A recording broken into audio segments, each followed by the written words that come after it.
So today we're talking about relationships, and we're talking about the only way that actually works to be in a healthy relationship. You may think there's all sorts of theories and ideas, but there's actually just one way, and I'll break it down for you in this video. So when I say there's only one way to be in a relationship, what do I mean? There's lots of different relationship styles and strategies, aren't there? Sure. But it all breaks down to this one thing. You have to be able to do this one thing in order to be successful in a relationship. You have to be able to express the truth of what's happening inside of you in a non-attacking, non-blaming way to your partner, right? That is the absolute critical aspect. And of course, you have to be able to hear them as well, right? If you can do that, you can have a successful relationship. So I always say to people, it doesn't matter who you're in a relationship with, which usually people are shocked by.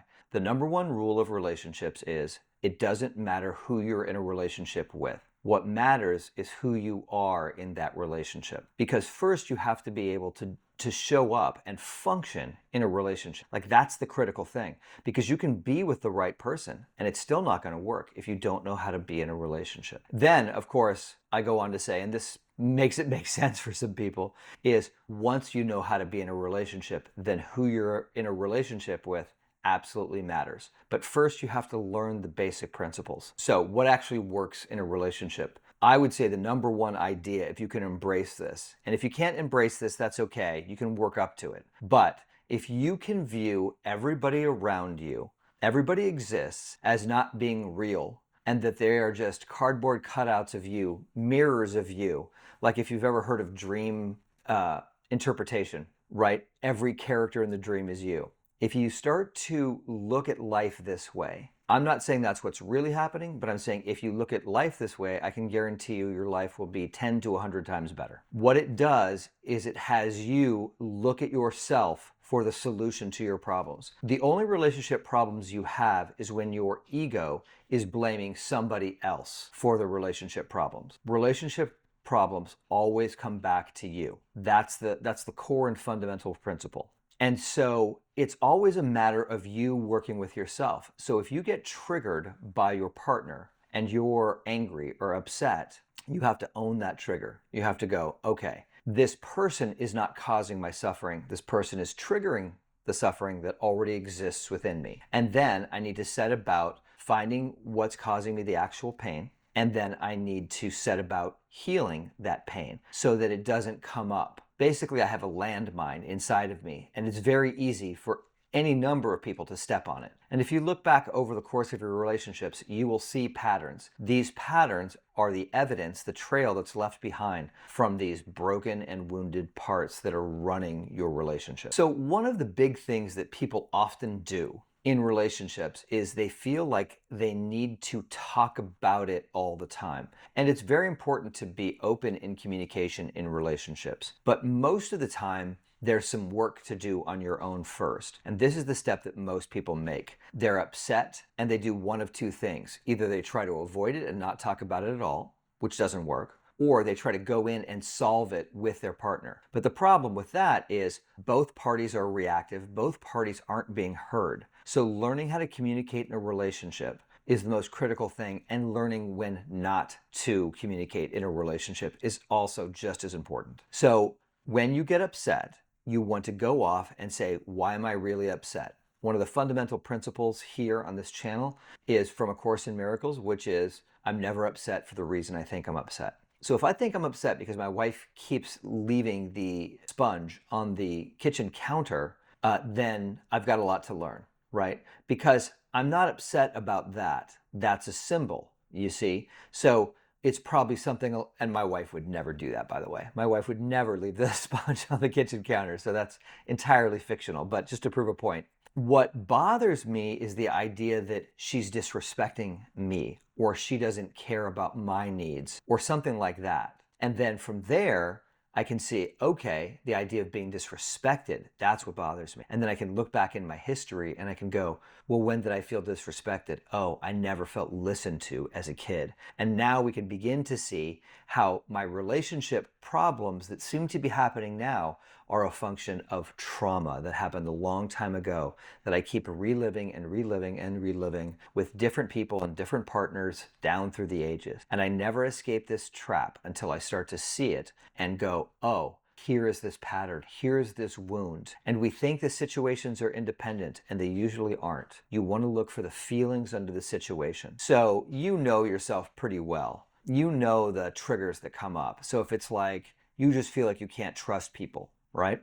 That's going to come up with any number of people. And once it's happened the fifth or sixth time, you got to start to realize it's not about the people. It's about this wound. And of course, that wound is going to draw people into its sphere who are untrustworthy. But as you work on that pain, you'll begin to draw different people in. So this is the key secret for relationships, is you need to own that whatever reactions you're having are your own. And this way you can now talk in a non-threatening way to your partner. You can say, when you said you're leaving town and you won't be able to check in, I felt very afraid. So when we're communicating, we want to stick with the truth. And so the best formula I've seen for that is, when this happened, I felt this. So you never say something like, you made me feel mad, or you hurt me, right? Because there's all sorts of things that happen in between them saying it and you getting hurt that we have to take more responsibility for. So you never get to say, you hurt me. What you can say is, when you said,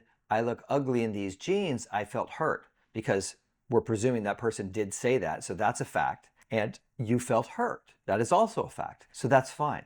You can be in reality. And then, if you're really operating in relationships in a healthy way, you can say, now, and the thing is, you don't want to blame that person. If at all possible, if you can stay away from blaming that person, and you can say, this really triggers this old wound inside of me where my dad used to insult my appearance. So I know it's not you. It got triggered in our conversation. So now what you've done is you've completely exposed and talked about the feelings that you're having, but you've traced them back to their real root, and you're not laying it on the other person. You're not saying, you did me wrong and you have to fix it. I'm not a huge Course in Miracles person, but there is a 2-page treatise at the end of A Course in Miracles that is quite brilliant. And I think it should be paired with reading the 4-step resentment section in the big book of Alcoholics Anonymous. These two things together really help you to understand how we as humans create drama and pain and suffering in our lives. In the big book, they cover resentment and how every resentment is basically a cover-up for some feeling that I don't want to feel. That's critical to understand. And it's kind of everything we just talked about. And then the last 2 pages of A Course in Miracles talks about the basic stance of the ego. And the basic stance of the ego is, I'm not doing well, and it's your fault because of what you did to me, X, Y, and Z. So whenever we're in that position of, I'm not doing well because you did X, Y, or Z, that's when we are in the grip of the disease of the ego and we are in real trouble. And we have to work our way to find the feelings underneath the anger and the attack that we want to bring. If we're angry at somebody else and we want to attack, there's a lot of investigation we have to do on our end. I'll try to put a link of my 4th-step video. I have a video on the 4th-step for 12-step people or people who are interested. The best way to really, when you're really angry, to sort of uncover those feelings and get to the bottom, see what's really happening inside of you, because that's the key. So if you can